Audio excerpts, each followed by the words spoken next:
she tried to convince me the whole time that this was going to happen, whether we liked it or not. Sometimes the stuff that comes up, I can't even believe it. And that's what we got here today. Welcome back to Moose and Loose. My name's David. Today, we've got the canola industry getting hammered. Scott Moe calling out the Carney government for offering no support to a massive sector of Canada's economy. Not only that, we've got breaking news that Brookfield, the company Mark Carney used to chair and heavily invested in, it's been found that they're trying to do a buyout and profit off of Canadian blood donations. Yeah, I'm just as shocked as you. Let's jump into this. Got this one from Pierre Poilievre. The EU is sending the US $750 billion for 3 years of natural gas. The missed opportunities are piling up because Prime Minister Carney's liberal anti-energy laws get shovels in the ground with big projects and deliver bigger paychecks for our people. Not only that, I just mentioned yesterday Japan doing $1 trillion deal for LNG with America. That's not just LNG. It's a bunch of stuff, including LNG, but this one is an LNG deal. This is a lot of money that should have been going to Canada. This country has to suffer before the elbows up people learn there are consequences to voting like an idiot. I guess liberal Canadians haven't learned that lesson yet. Got this one here from Table Salt. Says the government of Newfoundland and Labrador's own statistics indicate roughly 23,000 hectares burn every year. We're currently at 10,000, as in less than half. Yet the news media is spiraling. It is more important that we remain rational. This is where facts matter. Facts do matter. Moving ahead here, we got this from conservative Dan Mazier. This is absolute bombshell stuff. Conservatives are calling for an investigation into foreign corporations cashing in on Canadians' blood. Now, I don't know if I can say this word on the channel, so I'm going to say it once and then I'm going to call it red stuff from now on. The Globe and Mail reports that Spanish Folis is selling products made with plasma obtained from Canadian red stuff donations, despite Canadian red stuff services promising that nothing will be sold offshore. Now we've uncovered that Brookfield Asset Management has been aggressively trying to buy Grifols over the last year. Carney is personally invested in Brookfield and could personally profit if a takeover goes through. Canadians' red stuff donations should save lives here, not line pockets of foreign corporations or the Prime Minister. This is quite literally blood money. Conservatives are demanding that Health Committee launch an immediate investigation. This is disgusting. How far down does this go? You can't make this stuff up. This was not on the bingo card. So this is mentioning here, Brookfield made a multi-billion-dollar takeover bid for the company in late 2024 and again reported to be in contact with shareholders regarding the acquisition in April 2025. Even if no acquisition had been reached to date, the pattern signals Brookfield's ongoing desire to take control of a firm profiting from Canadian red stuff donations. Given Mark Carney's significant personal investments in Brookfield, we are concerned about Prime Minister's potential financial conflicts of interest. He can't be invested in all these companies and be Prime Minister. He has to sell them or he has to be thrown out. This should be broadcast across the country about how unbelievably corrupt this is. This is rampant conflict of interest, not just this one, all of them. Mark Carney has so many investments, he should be recused from having any meetings with anyone regarding basically anything. Funny, this person tagging me here. Here's another Brookfields for the Board of Fame. Yeah, so I will add this to the board. Everything, I mean everything in Canada is for sale except our oil. This is the red stuff straight out of our veins. Brookfield wants that too. Interesting, just got an email from Canadian Blood Services wanting my O negative blood. Thought it was odd to get an email about my blood type. There's a constant need for O negative blood donors. One more reason to no longer donate. This is what's happening. We're seeing people not want to donate to food banks, and now we've got, the red services, people not wanting to donate there. This is destroying our culture. This corruption in the government and everything they're doing is just eroding and destroying everything we've built up since this country was founded. This is crazy, but am I surprised? Just stop now, even our blood has a price. I guess we're going to find out if I can say that word or not. I donated over 30 times, and this is what I find out. Never again am I going to donate. No, thank you. This is awful, because there's people who need this, but when you betray the people, that's it. The trust is gone. And the Liberals will come out and say, trust us. We know everyone else is wrong, but we're right. We know everything. That's what they always do. It's arrogance. Trust us. We know what we're doing. Don't worry. This is good for Canadians. Carney needs to step down. What the heck? This is for real? Next up, we got a story coming from Nova Scotia here, where apparently the government is now interested in the uranium on this guy's land. Fraser Buddy Hebb is firmly against uranium mining in Nova Scotia, especially on land he owns. That's why he's concerned by a phone call he received Thursday night from his MLA for West Hants, Melissa Sheehy-Richard. Hebb says the province was seeking his approval to use his private road to see what's there. She said they had their own department and their own geologist that was going to come and do this for the government. Back in the 70s and 80s, this area of West Hants was flagged as being rich in uranium deposits. At one time, Heb worked for a mining company here that he says drilled and tested for uranium, but it was never fully mined. A provincial ban shut it down in 1981. The Houston government, however, lifted the uranium ban earlier this year and identified this area where Heb stands and two other locations in Lunenburg County and Antigonish County as uranium exploration sites. The province put out a call for bids, but no one applied. Heb's not budging either. I was on the phone with her for damn near an hour, I would think, and she tried to convince me the whole time that this was going to happen, whether we liked it or not. We reached out to West Hants MLA Melissa Sheehy-Richard for comment, but didn't hear back by deadline. In a statement to CTV News, Premier Tim Houston said emotions are clearly running high and there's been a misunderstanding. The government of Nova Scotia has not requested access to this property owner's access road for any purpose. We're not going to open uranium mines unless it's an industry-led project, and at this time, industry has not expressed any interest. So this guy basically saying they're going to come onto his property whether he likes it or not. Tried to convince me the whole time that this was going to happen, whether we liked it or not. It's almost like he doesn't have control over his own land. So this is a pretty complicated situation. I mean, you got Tim Houston opening this up earlier in the year. You got to think this guy, I mean, we saw the photo with him and Doug Ford at Chrystia Freeland's house. Are they all working this out in the background? He opens up uranium. We've got Brookfield, who has Westinghouse. Are they lining this up so there can be money made here? And this is complicated because we do need more nuclear power. Nuclear power has been proven to be the cleanest, the greenest, the most efficient. It's just the best source. That's what we should be doing. And I think it's fine if Westinghouse gets contracts and does work and builds nuclear power plants, but Mark Carney has to sell his interest in Brookfield. It's not fair that he profits off the own company he's invested in. Better yet, let's find another company to do it. So pretty suspicious that he opens this up. They're poking around this guy's property. This all lines up with when Mark Carney gets elected into office. Just because the government says they're not going to touch your land doesn't mean they're not going to touch your land. Next up, we've got Conservative Michelle Rempel-Gardner announcing that Conservatives propose amending the criminal code after a spate of high-profile cases saw non-citizens being given softer sentences. Canadians have to come first in Canada. We pay for everything. Today I'm announcing that Conservatives will introduce legislation to amend the criminal code and restore the value of Canadian citizenship by ending the practice of judges considering a non-citizen's immigration status in sentencing. Since 2013, a Supreme Court ruling has permitted judges to consider immigration status when sentencing. This has been seen in several recent high-profile cases.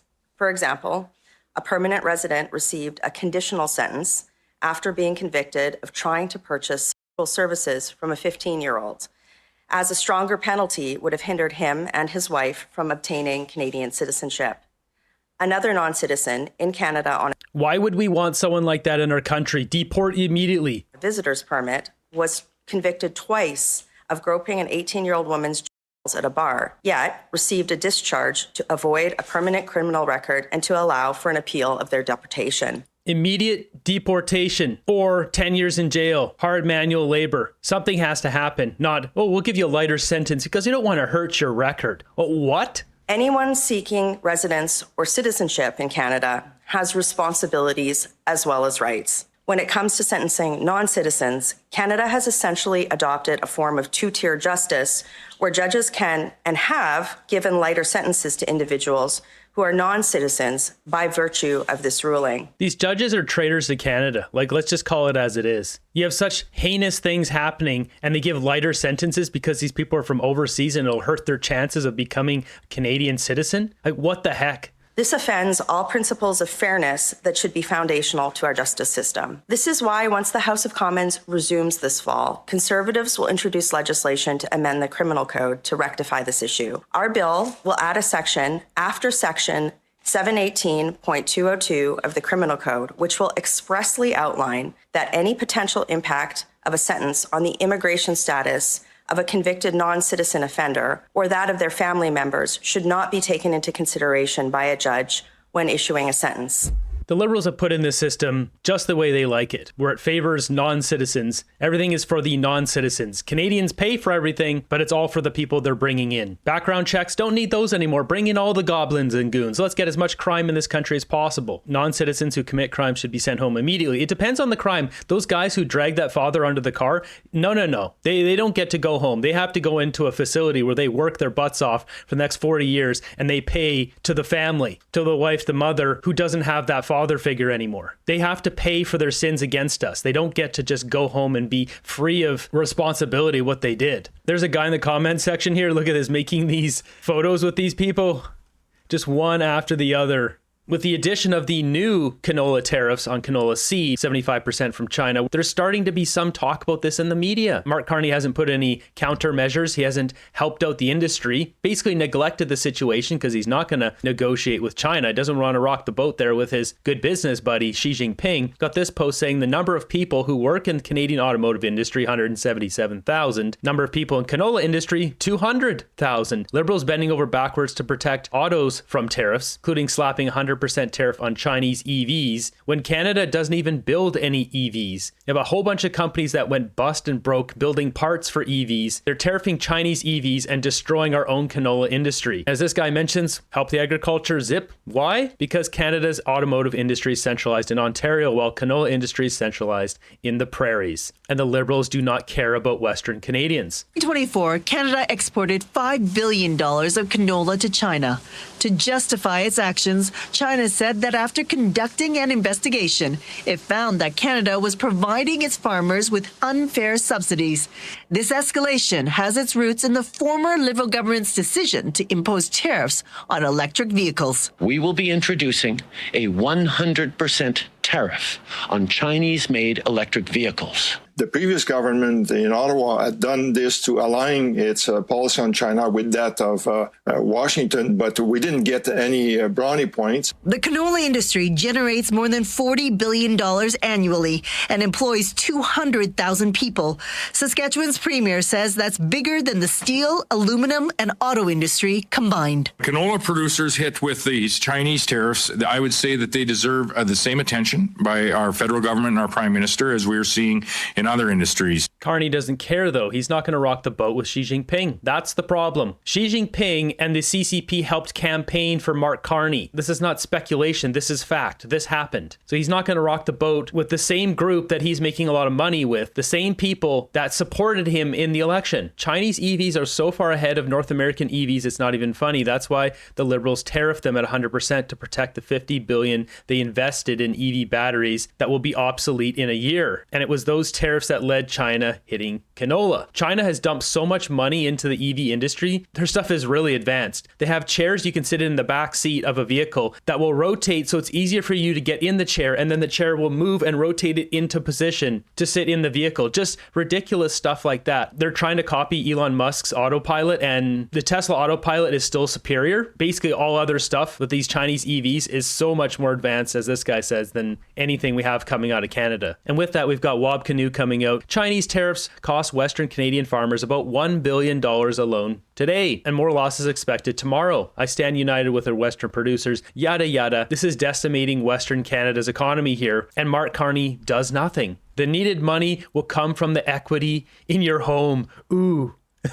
Don't tempt them. They may just go there. I hear the printing press is working overtime at the Bank of Canada right now. Canada is bankrupt. Home equity tax incoming. Got this one from conservative Ryan Williams. Says breaking Q1 2025 GDP numbers are in. The US is still climbing up again in Q1. Canada has been flat for years. And that's what we see. We're just absolutely flat. America's GDP still climbing. The question is now, there's a little tiny dip here. Is America going to be going down? Will Trump's tariff plan work out, or is he going to start cratering the American economy with it? Will be interesting to see how this plays out. General Motors shares T-boned by tariffs. The stock is diving several percentage points here, 7+% after the auto giant reported a 32% slump in quarterly profits due to a $1.1 billion hit from the tariffs, which GM says will actually worsen in the current quarter.